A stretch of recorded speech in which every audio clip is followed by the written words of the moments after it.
Assalamualaikum warahmatullahi wabarakatuh. Alhamdulillahi rabbil alamin. Wassalatu wassalamu ala ashrafil mursalin Nabiyyina wa maulana Muhammadin wa ala alihi wa sahbihi ajma'in. Wa ashhadu an la ilaha illallah wahdahu la syarika lah. Wa ashhadu anna Muhammadan abduhu wa rasuluh sallallahu alaihi wa ala alihi wa sahbihi wa man tabi'ahum bi ihsanin ila yaumiddin. Alhamdulillah, puji syukur kita haturkan kehadirat Allah Subhanahu wa taala. Pagi ini kembali kita lanjutkan kajian di Masjid Al-Furqan Sidoarum Godean, dan insyaallah kita masih melanjutkan pembahasan seputar Ramadan. Kalau judul yang tertulis di sini itu bunyinya tanya jawab seputar Ramadan. Nggih. Judulnya gitu Pak, coba lihat dibacanya. Hah? Betul? Betul, baik. Tanya jawab seputar Ramadan. Cuman kita berikan sedikit muqaddimah sebelum kita membuka kesempatan tanya jawab. Saya bertanya, Anda menjawab, ya. Baik. Muqaddimah yang pertama yang akan kita bahas adalah ma yubahu lis-shaim. Apa saja yang dibolehkan untuk dilakukan bagi orang yang berpuasa. Apa saja yang dibolehkan bagi orang yang berpuasa. Yang pertama adalah dibolehkan bagi orang yang berpuasa untuk makan, minum, sahur sampai subuh. Dan ini berdasarkan firman Allah Subhanahu wa taala, wa kulu washrabu hatta yatabayyana lakumul khaytul abyadu minal khaytil aswadi minal fajr. Silahkan makan minum sampai jelas bagi kalian bahwa fajar sudah terbit. Fajar sudah terbit itu artinya adalah sudah masuk waktu subuh. Sehingga ketika ada orang yang makan, minum atau melakukan aktivitas pembatal puasa yang lainnya selama sebelum subuh, hukumnya diperbolehkan. Lalu bagaimana dengan imsak? Imsak itu apa sih, Pak? Imsak ya. Imsak ini kan. Apa sih yang dimaksud dengan imsak? Imsak itu artinya puasa. Maka kalau ada orang teriak imsak, imsak, puasa, puasa, wis ngerti. Ini kan hari Ramadan ya, nanti mau puasa. Sehingga orang yang teriak imsak itu berarti dia ngajak berpuasa. Baik. Kalau ada pertanyaan, apakah ketika sahur harus berhenti 10 menit sebelum subuh? Kalau dikatakan harus, tidak harus. Tidak ada satupun ulama yang mengharuskan itu. Tidak ada satupun ulama yang mengharuskan berhenti 10 menit sebelum subuh. Allah halalkan 10 menit sebelum subuh ini untuk makan minum. Mau tanduk monggo, mau tambah minuman silahkan. Maka 10 menit sebelum subuh tidak harus berhenti dari makan minum. Dan tidak ada satupun ulama yang mengharuskan. Cuman apakah ini sunnah? Apakah ini sunnah? Jika yang dimaksud adalah dalam rangka untuk mengikuti hadis Anas bin Malik radhiyallahu anhu dari Zaid bin Thabit. Zaid bercerita, "Kunna natasahharu ma'an Nabi sallallahu alaihi wasallam." Kami pernah sahur bersama Nabi sallallahu alaihi wasallam. Lalu Anas tanya sama Zaid, "Kam baina sahurikum was subah?" berapa jarak antara sahur kalian dengan subuh? Kemudian dijawab oleh Zaid, qadra khamsina ayah, kurang lebih 50 ayat. Ketika Zaid memberikan keterangan bahwasanya kurang lebih 50 ayat itu kalau diukur pakai waktu sekitar 10 menit. Orang membaca dengan agak cepat, itu sekitar 10 menit ya. Tergantung ya. Kalau bejo sing maca ya mungkin agak lama ya. Apalagi paijo. Tapi kalau yang membaca yang sudah terbiasa baca Quran 50 ayat itu kurang lebih 10 menit. Baik. Nah, dalam posisi ketika dia membaca 50 ayat 10 menit, apakah itu harus berhenti? Jawabannya tidak harus berhenti. Dan ulama beda pendapat dalam memahami hadis ini. Apakah yang dimaksud jarak antara berhenti sahur sampai dimulai sholat subuh? Ataukah yang dimaksud jarak antara berhenti sahur sampai azan subuh? Ada dua pendekatan dalam hal ini. Kalau itu maksudnya adalah jarak antara berhenti sahur sampai sholat subuh, berarti 10 menit itu jarak apa? Antara azan dan iqamah. Sehingga ketika jarak antara selesai sahur sampai adzan sampai iqamah 10 menit, berarti sahurnya mepet adzan. Nggih betul? Nggih. Saya ulang ya. Kita ulang di sini. Coba saya cantumkan teks hadisnya. Hadisnya dari sahabat Anas bin Malik. Kemudian di situ ada Zaid bin Thabit. Beliau bercerita tentang sahur bersama Nabi sallallahu alaihi wasallam.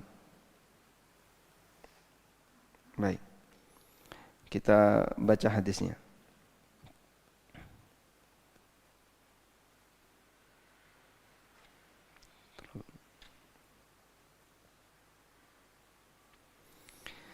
Dari Anas bin Malik radhiyallahu anhu,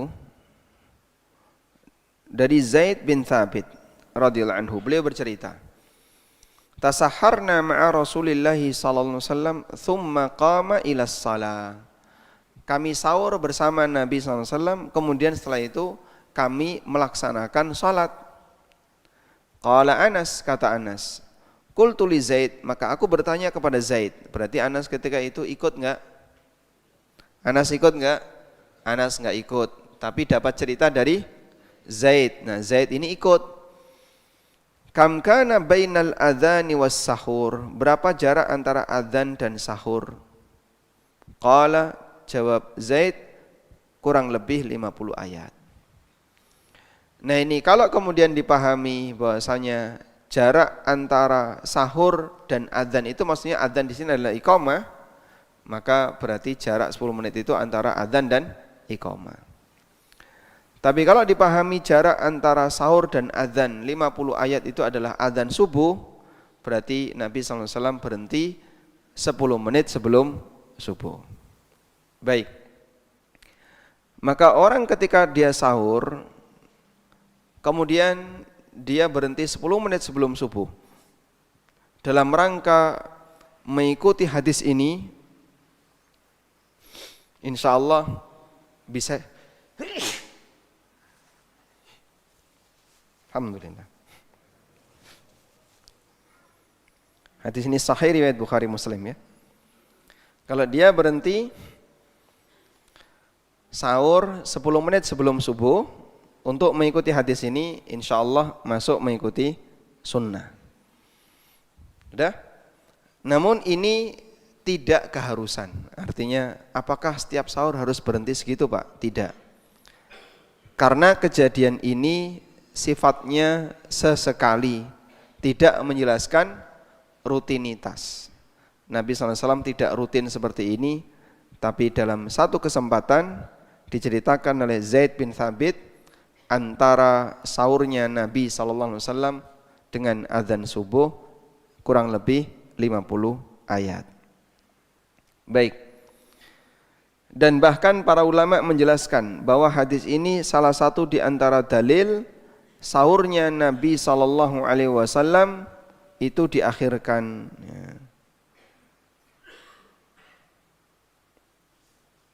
Nah, sehingga mereka dianjurkan bagi orang yang sahur agar mereka mengakhirkan mepet dengan waktu subuh. Kemudian disebutkan dalam hadis yang lain di mana Rasulullah sallallahu alaihi wasallam menekankan agar sahur itu diakhirkan. Bahkan sampai beliau bersabda, "Man sami'an nida wal ina'u fi yadihi fala yada'hu hatta yaqdiya hajatahu." Siapa yang mendengar azan sementara piring masih di tangan, maka jangan ditaruh itu piring sampai dia menyelesaikan kebutuhannya. Sehingga dia diberi toleran untuk tetap makan walaupun azan sudah berkumandang. Dan itu menunjukkan bahwasanya sahurnya di mana? Sampai di titik terakhir mendekati subuh. Wallahu alam.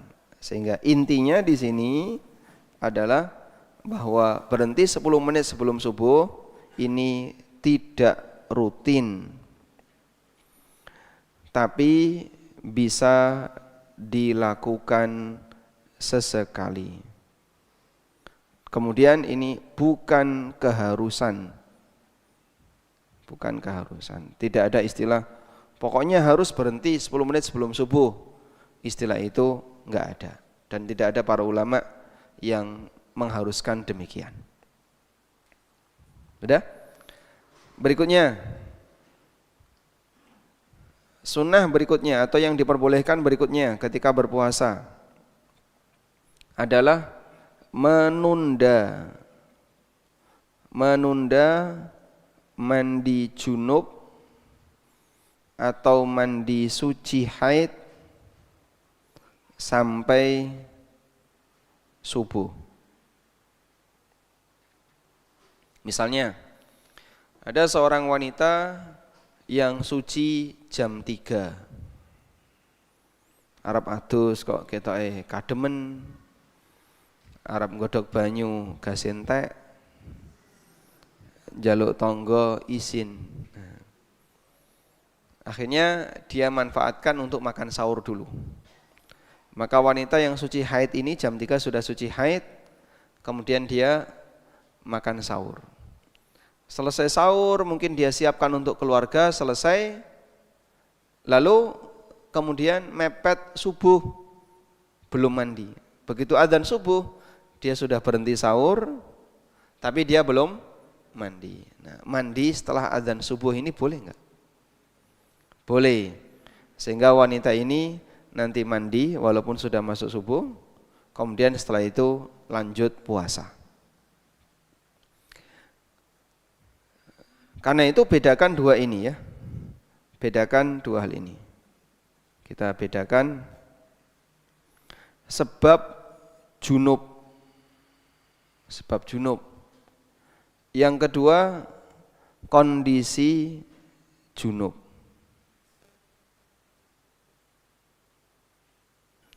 Sebab junub yang disengaja,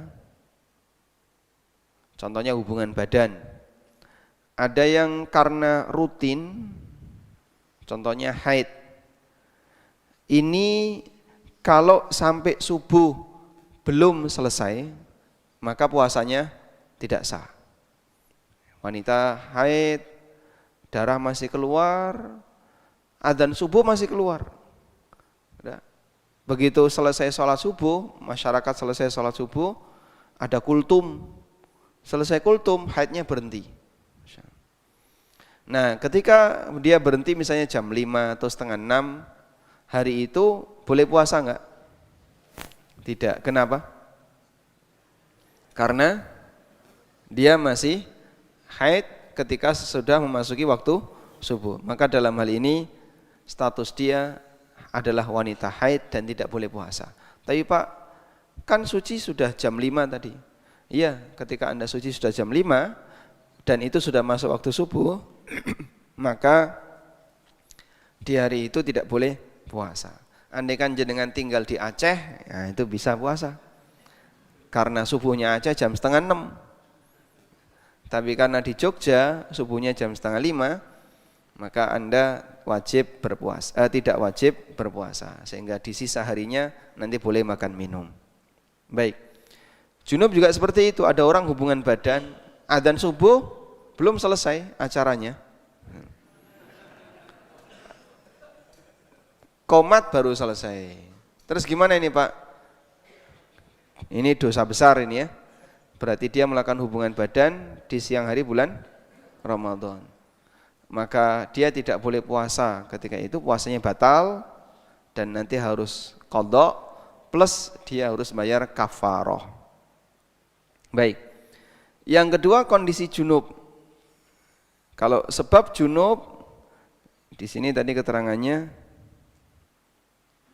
jika sudah masuk subuh belum hilang, jadinya apa? Maka tidak boleh atau puasanya batal. Maka puasa batal. Baik. Bedakan dengan yang kedua. Ini tadi sebab junub.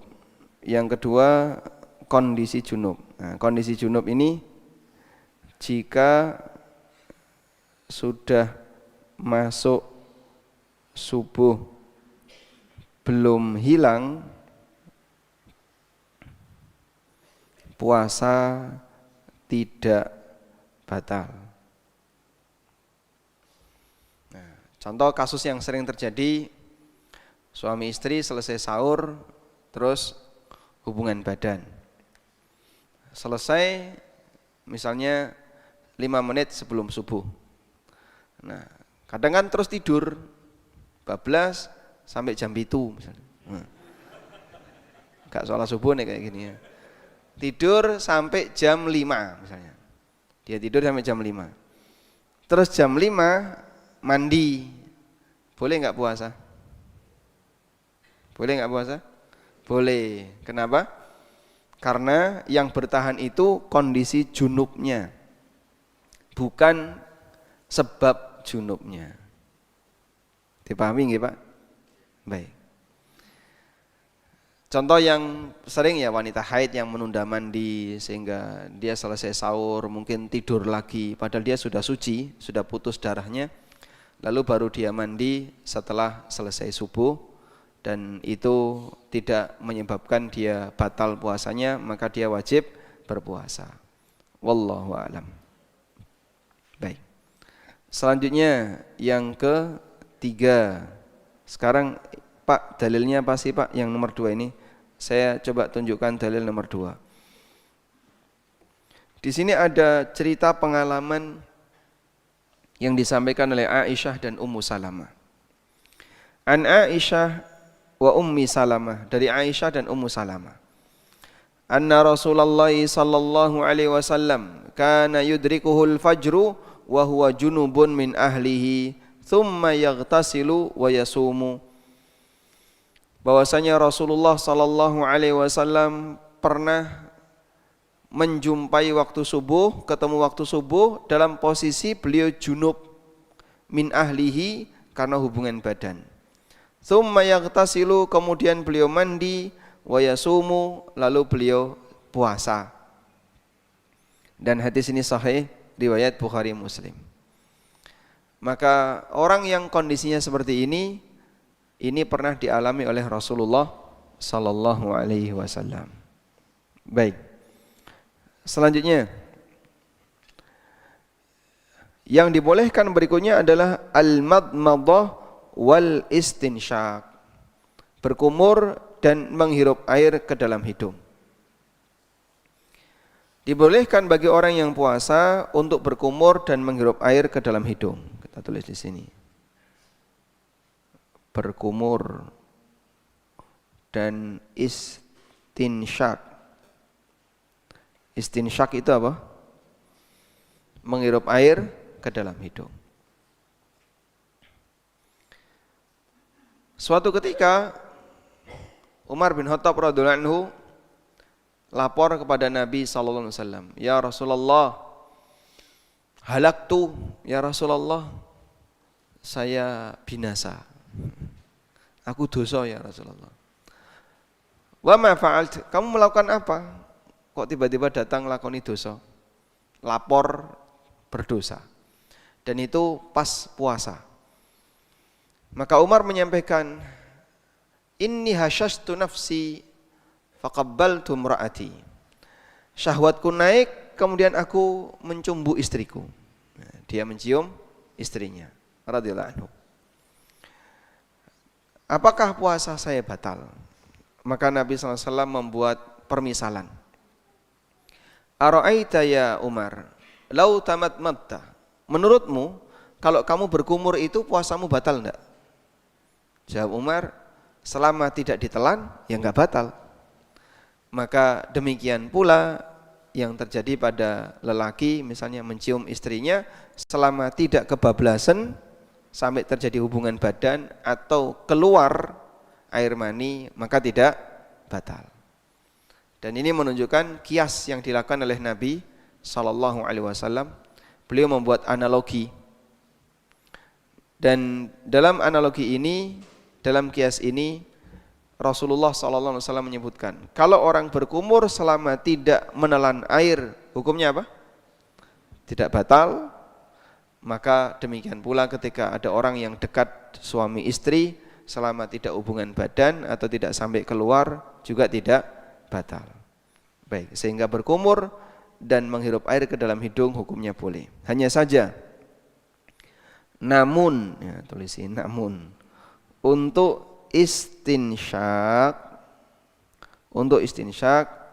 tidak boleh terlalu keras.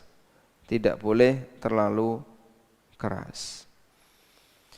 Rasulullah SAW bersabda, wa balik fil istinsyak illa an takuna shaiman. Bersungguh-sungguhlah ketika istinsyak kecuali ketika sedang berpuasa. Istinsyak niku napa, Mbah? Menghirup air ke dalam hidung. Itu namanya apa? Istinsyak. Nyedot banyu melalui hidung itu namanya istinsyak. Baik. Selanjutnya, hal yang dibolehkan berikutnya adalah mandi untuk mendinginkan badan. Bal mulai ke sawah, panasan, sehingga badannya ini sampai gemeteran karena saking panasnya. Lalu disiram dengan air, dia dinginkan dengan cara disiram air. Hukumnya diperbolehkan. Dan ini merupakan kesepakatan 4 madhab, baik dalam madhab Hanafiyah, Malikiyah, Syafi'iyah maupun Hambali. Aisyah dan Ummu Salamah radhiyallahu anha pernah menceritakan, nashhadu ala Rasulillah sallallahu alaihi wasallam in kana yusbihu junuban min ghairi ihtilamin thumma yaghtasilu. Kami pernah jadi saksi Nabi sallallahu alaihi wasallam itu junub ketika waktu subuh, kemudian beliau mandi. Sehingga dalam hal ini mandi besar ketika puasa hukumnya boleh. An ba'di ashabi Rasulillah sallallahu alaihi wasallam annahu qala, sebagian di antara sahabat Rasulullah SAW pernah menceritakan, laqad ra'aitu Rasulullah sallallahu alaihi wasallam bil arji. Aku pernah melihat Rasulullah sallallahu alaihi wasallam di Arji. Arji itu suatu desa, jami'atun qaribatun minal abwa, satu desa yang dekat dengan daerah Abwa. Daerah Abwa itu tempat wafatnya ibunda Rasulullah sallallahu alaihi wasallam.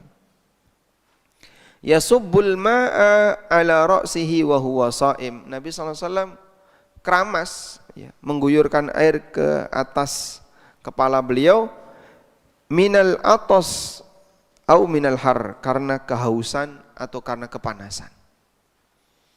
Sedang puasa, siang hari panasan, Rasulullah SAW membasahi badannya dengan air. Baik. Dan ini boleh, ya, Artinya tidak harus orang yang berpuasa itu biarkan dirimu tersiksa. Makin kelaparan dan makin kehausan, pahalanya makin banyak. Tidak kayak gitu ya. Ya kalau misalnya orang kepanasan kemudian dia ingin mendinginkan badannya dengan disiram air, silahkan. Baik. Selanjutnya yang dibolehkan berikutnya adalah ngicipi makanan. Yang keempat, ngicipi makanan, tapi diludahkan. Setelah ngicipi, diludahkan. Baik. Ngicipi yang diludahkan itu seberapa Pak? Ya nggak mungkin seirus ya. Kalau sairus ini dudu ngicipi ini. Imbo ini. Sehingga ngicipi hanya di ujung lidah yang fungsinya lidah perasa ini nanti akan bisa menilai kira-kira masakan saya ini kasinen, keleginan, kecutan atau apa. Sehingga diicipi dengan lidah. Baik, coba kita lihat keterangan yang disampaikan oleh Ibnu Abbas. Ani Ibnu Abbas radhiyallahu anhu maqal, dari Ibnu Abbas radhiyallahu anhu beliau bercerita, la ba'sa ayatata'ama al-kidra aw syai'a. Dibolehkan bagi seseorang untuk ngicipi al-kidr, makanan kuah yang ada di periuk, aw syai' atau makanan yang lain. Dalam riwayat yang lain sepanjang tidak ditelan. Sehingga boleh ngicipi tapi tidak boleh ditelan. Tapi diludahkan atau tidak boleh diapain? Ditelan. Kalau dia ngicipi kemudian ditelan, ini pelanggaran. Tapi kalau dia ngicipi kemudian dibuang, diludahkan, hukumnya boleh. Baik. Kalau ketelan Pak, jika ketelan disengaja batal puasa. Tapi kalau tidak sengaja tidak batal puasa. Saya tak uji coba Pak ya, biar enggak sengaja ketelan. Nah itu enggak boleh ya. Berarti dia aslinya sengaja. Misalnya ngicipi sairus, setelah itu dikumurkan. Aduh dolode kok tinggal kumur. Loh katanya boleh ngicipi. Ya rano ceritane itu Mas, ngicipi karo dikumurkan itu. Sehingga paling cukup sedikit saja. Baik. Dan itu pun karena alasan dibutuhkan. Contohnya ibu-ibu yang masak ya. Beliau puasa sementara masakannya ini untuk hidangan berbuka. Wagi gak ngerti dudu asem nih apakah kasinen atau keleginan atau kasemen ya. Maka butuh diicipi. Nah setelah tahu ini tidak ada lagi alasan masakannya ra enak, alasannya poso. Ya aku poso mbok kasinen mbok ora gak ngerti. Sudah enggak ada alasan itu. Karena orang yang puasa boleh ngicipi. Baik, selanjutnya berikutnya adalah al-qublah wal mubasyarah liman malaka nafsahu. Yang diperbolehkan berikutnya ketika berpuasa adalah dekat dengan pasangan, suami istri, rangkulan, berpelukan atau bercumbu selama tidak sampai hubungan badan. Wa huwa madhabul jumhur, dan ini merupakan pendapat jumhur ulama di kalangan Hanafiyah, Syafi'iyah dan Hambali. Baik. Di sini ada keterangan yubahu lis-shaim al-qiblatu wal mubasyarah fima dunal farji.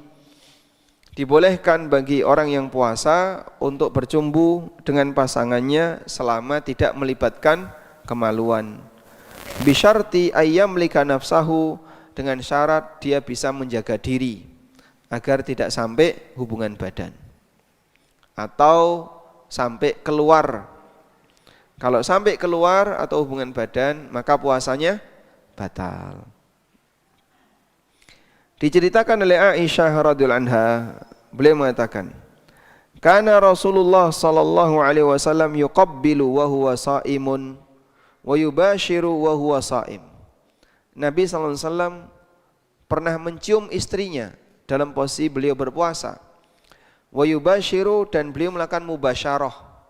Mubasyarah itu kalau bahasa kita kelonan. Nah, itu yang paling gampang ya. Wa yubashiru wa huwa shaim, dan beliau kelonan dengan istrinya dalam kondisi puasa. Bahasa Indonesianya apa Pak kalau kelonan?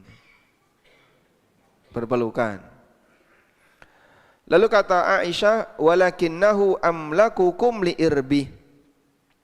Namun beliau itu bisa menjaga, lebih bisa menjaga diri beliau di antara kalian, sehingga enggak sampai melakukan hubungan badan atau sampai keluar mani.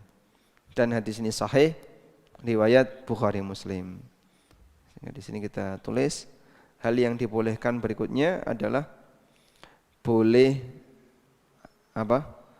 Kelonan gitu aja. Yes, gitu. Yang paling gampang kan ini ya, terjemahannya yang paling gampang. Oke. Baik. Cuman ulama beda pendapat, apakah ini berlaku umum ataukah hanya berlaku bagi yang kira-kira syahwatnya sudah turun. Syahwat sudah turun itu kalau usianya sudah 60 ke atas. Nggih, Pak? Yang sudah 60 ke atas coba angkat tangan. Masih pengen nambah enggak? Sehingga ketika syahwatnya sudah turun, maka kalaupun melakukan seperti ini tidak dikhawatirkan sampai terjadi hubungan. Tapi nek sek enom di bawah 30, apalagi manten anyar, nah, siang-siang puasa tidak ada orang, cuman berdua di dalam kamar, nah itu bisa berbahaya. Maka sebaiknya jaga diri, jangan sampai terjadi pembatalan puasa. Sampai suatu ketika datang seorang pemuda, tapi orangnya miskin, pemuda mungkin durung digawean. Datang kepada Nabi SAW, ya Rasulullah, laqad halaktu. Ya Rasulullah, saya binasa. Kenapa? Waqa'tu ala mura'ati wa ana sha'im. Aku hubungan badan dengan istriku padahal aku sedang berpuasa. Lalu Nabi SAW bertanya kepada pemuda ini, apakah kamu punya budak untuk dimerdekakan? Enggak. Kalau begitu, bisakah kau puasa 2 bulan berturut-turut? Nah, ini belum sebulan aja sudah bocor kayak gini? Enggak bisa. Apakah kau punya makanan yang bisa dibagikan kepada 60 orang miskin? Jawabannya enggak ada. Kemudian Nabi SAW diam. Nah, ini 3 pilihan kafarah enggak bisa semua orang ini. Akhirnya tiba-tiba ada orang yang menghadiahkan kurma kepada Rasulullah SAW. Lalu Nabi SAW meminta kepada pemuda ini kurma silahkan kau berikan kepada orang miskin di sekitarmu. Ya Rasulullah, di antara 2 bukit ini, dulu kan kampung itu di antara 2 bukit ya, bukit kanan, bukit kiri ada lembah, nah itu kampung. Di antara 2 bukit ini tidak ada orang yang lebih miskin dibandingkan aku. Ya nek ngono panganan karo bojomu. Kalau begitu silahkan kau makan bersama istrimu. Fadhahikan Nabi sallallahu alaihi wasallam, dan Nabi sallallahu alaihi wasallam ketawa. Baik. Selanjutnya yang ke-6. Diperbolehkan untuk menggunakan minyak wangi, mencium minyak wangi, dan aneka cairan yang beraroma. Misalnya, Pak, nek poso kemudian pakai minyak kayu putih itu boleh enggak, Pak? Ya. Terutama misalnya kita pilek ya. Wong pilek poso meler terus ya. Cara untuk menghentikannya apa? Terkadang dia pakai minyak kayu putih sampai dilebok-lebokno tekan dhuwur ngene. Pakai tisu diuter-unter dilebokno tekan dhuwur. Baik. Apa hukumnya seperti ini? Coba kita lihat. Yajuzu lis-shaim at-tatayyubu wa syammur rawaih. Diperbolehkan bagi orang yang berpuasa untuk memakai minyak wangi dan mencium aroma. Wa hadza bittifaqil madzahib. Dan ini dengan sepakat 4 mazhab fikih, Hanafiyah, Malikiyah, Syafi'iyah sampai Hambali. Ya. Wa dzalika lil ati, dengan dalil sebagai berikut. Yang pertama, orang puasa itu lam yanha anit tatayyub, tidak dilarang untuk pakai minyak wangi. Fadalla ala jawazihi, sehingga hukumnya boleh. Yang kedua, bahwa minyak wangi itu la yatasa'adu ila jismi sha'im minha syai'un siwa mujarrad ar-raihah. Dia tidak memberikan pengaruh bagi badan orang yang berpuasa selain hanya bau. Yang ketiga, bahwasanya bau adalah seperti udara. Jadi kita itu setiap saat memasukkan benda luar ke dalam. Kapan itu? Ketika bernafas. Udara masuk, keluar lagi, udara masuk, keluar lagi. Boleh enggak bernafas pakai mulut ketika puasa? Saya ulang. Kalau orang berpuasa boleh enggak bernafas pakai mulut? Boleh. Kenapa? Walaupun kita bernafas pakai mulut, udara itu masuk ke mana? Ke paru, bukan ke perut. Sehingga kita pernafasan perut, pernafasan ada diafragma, ada pernafasan perut ya. Kita pernafasan perut, kita sedot pakai mulut, udara masuknya ke mana? Ke paru, tetap ke paru. Kemudian dikeluarkan lagi, ke paru lagi, dikeluarkan lagi. Sehingga memasukkan udara dalam hal ini tidak sama dengan makan. Berarti Pak, nek ngono ngudut entuk, Pak. Orang kalau poso terus ngudut, jut pripun? Batal. Loh kok bisa? Karena ngerokok itu sama seperti minum. Sebab dia konsentrat asap disedot sebagaimana layaknya minuman. Asapnya kan konsentrat dia, padat gitu. Kemudian disedot sebagaimana layaknya minuman. Oleh karena itu bagi orang yang berpuasa kemudian dia ngerokok, posone batal. Kadang nyuwun sewu nggih. Perokok berat itu aku nek poso kuat ora madang, kuat ora ngombe. Tapi nek gak ngerokok itu Masya Allah. Sehingga subhanallah Nabi SAW kalau berbuka itu sunnahnya pakai kurma. Orang ini ketika berbuka pakai rokok. Adzan, adzan kok ngerokok gitu. Yang seharusnya dia berbuka pakai apa? Minuman atau kurma atau yang lainnya. Tapi begini Pak, badan ini kalau sudah kecanduan dengan bahan-bahan tertentu, maka dia merasa senang ketika diberi bahan itu. Padahal aslinya itu rusak. Seperti ya, pecandu narkoba itu radoyan mangan. Begitu dia ketemu narkoba, seneng dia. Terus jiwanya tenang menurut dia ya. Kemudian badannya tenang karena dia ketemu narkoba. Itu pecandu narkoba. Perokok juga sama. Perokok itu ketika dia megang rokok dan berbuka dengan rokok, itu senang badannya. Walaupun dia tidak minum, walaupun dia tidak makan, tapi badannya senang.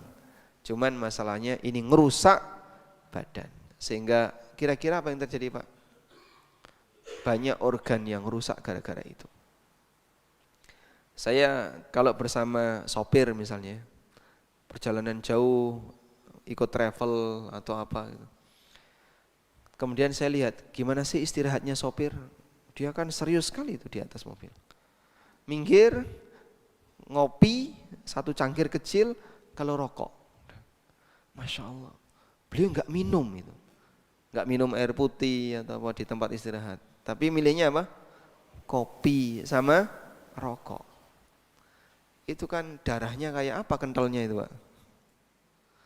Sudah nggak minum air putih, dipakai untuk kegiatan nyupir, kemudian minumnya kopi, dipanasi karo rokok. Itu kentalnya darahnya kayak apa? Dan itu bisa ngerusak ginjal, nanti bisa ngerusak organ-organ yang lain yang dokter mungkin lebih paham. Baik. Berikutnya, dibolehkan untuk istinsyak al-bakhur. Kalau ada asap wewangian itu namanya bakhur ya. Ada orang bakar dupo atau menyan. Lalu ada asap wangiannya. Boleh enggak Pak itu disedot ketika puasa? Ikhtalafa ahlul ilmi fi hukmil istinsyak al-bakhur lis-shaim. Ulama beda pendapat mengenai hukum nyedot bakhur bagi orang yang puasa. Apakah batal ataukah tidak? Pendapat yang pertama, nyedot bakhur puasanya batal. Ini merupakan pendapat Hanafiyah, Malikiyah, dan pendapat yang dipilih oleh Ibnu Utsaimin rahimahullah.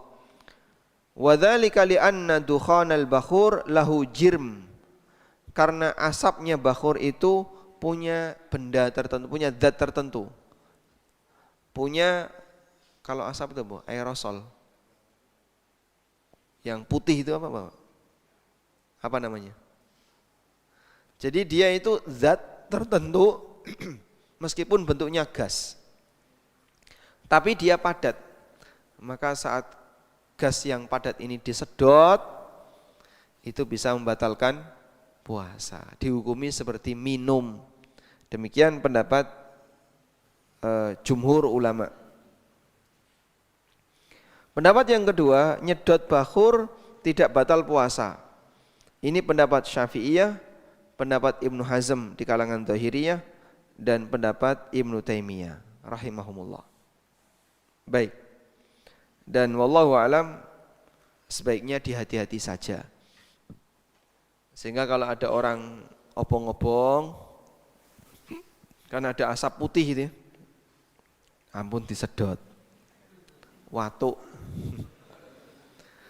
Di samping itu nanti puasanya batal. Tapi kalau di udara seperti ini, mungkin udara ini ada kotoran, kita sedot, tidak masalah. Baik. Yang terakhir, bersiwak. Hal dibolehkan berikutnya adalah bersiwak, gosok gigi.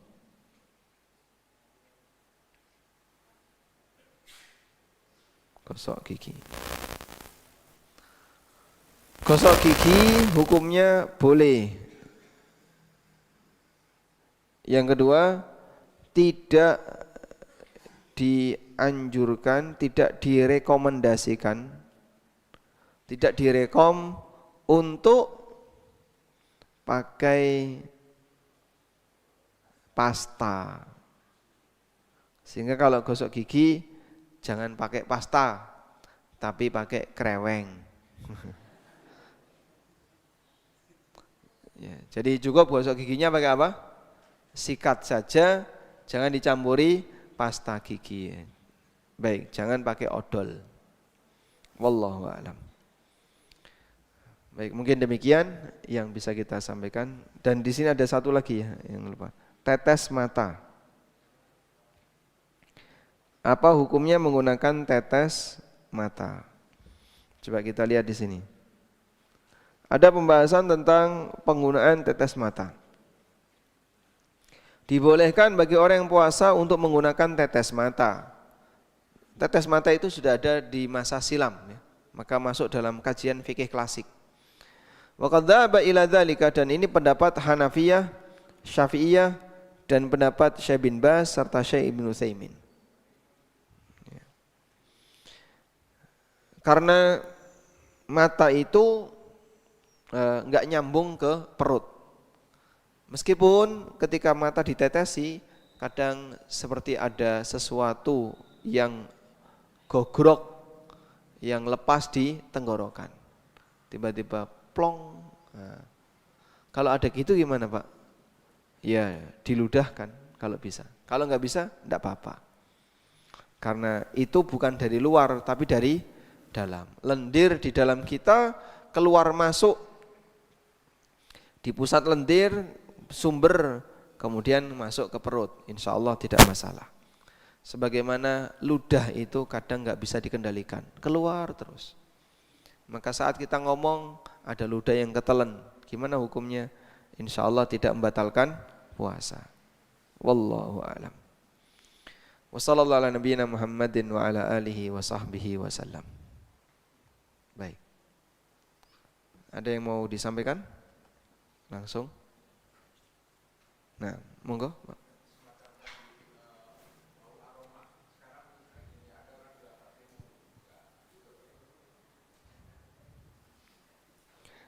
Kalau bau aroma tadi ya.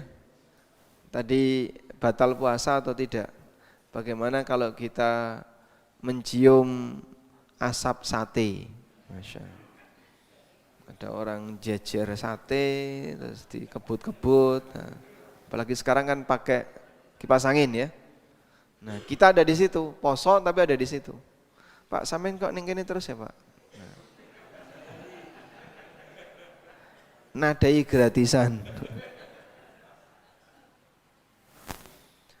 Kalau seperti ini, jika yang kita sedot adalah asapnya tadi, ada dua pendapat ulama, ada yang mengatakan batal puasanya dan ada yang mengatakan tidak batal. Yang mengatakan puasanya batal adalah pendapat jumhur, Hanafiyah, Malikiyah, dan Ibnu Utsaimin. Yang mengatakan tidak batal itu pendapatnya Syafi'iyah. Nah, dalam hal ini mungkin sebagai hati-hati sebaiknya jangan disedot. Baik. Bagaimana tata cara iktikaf sesuai sunnah? Ini insya Allah kita bahas pas Ramadan saja ya. Pas mendekati momen iktikaf, insya Allah. Assalamualaikum. Waalaikumsalam. Pada saat puasa saya dan teman-teman berpendapat berbeda dengan waktu subuh di lingkungan. Pada saat adzan subuh kami masih sahur atau witir sampai 5 atau 8 menit dan itu kami lakukan sudah lama. Apakah yang kami lakukan salah? Karena kami yakin kalau masih bisa untuk makan sahur plus waktu masuk subuh. Jika Anda merasa yakin bahwasanya subuh di sini kecepatan, itu belum waktunya adzan kok wis adzan. Anda merasa yakin dengan itu? Karena Anda punya bukti bahwasanya waktu subuh itu kecepatan. Maka insya Allah boleh makan minum sampai yakin ini subuh. Ya. Karena ketika subuhnya kecepatan berarti belum masuk waktu subuh.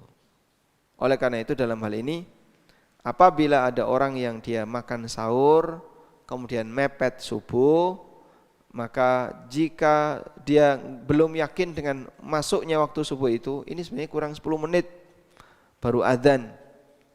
Maka dalam hal ini silahkan makan dan minum sampai Anda yakin sudah terbit fajar. Wallahu a'lam. Assalamualaikum. Waalaikumsalam. Karena kami relawan masjid, waktu menjelang buka, maka kami sibuk melayani pembagian iftar. Karena sibuknya kami kurang maksimal dalam beribadah atau baca Quran. Apakah kesibukan kami boleh mengalahkan sunnah di bulan Ramadan? Saatan, silakan Anda atur waktunya. Jadi jangan sampai habis seperti ini. Sayang kalau Ramadan tidak khatam Quran. Maka kalaupun sibuk ngurusi takjil, ya tidak harus tiap hari. Mungkin bisa shift gantian ya. Kan jamaahnya banyak ini bisa gantian. Nanti digilir satu. Berarti Ramadan 30 hari mau keduman 1 hari. Karena jamaahnya banyak. Nah jika demikian insya Allah tidak mengganggu aktivitas ibadah Anda. Wallahu a'lam. Ini sudah kemarin kan?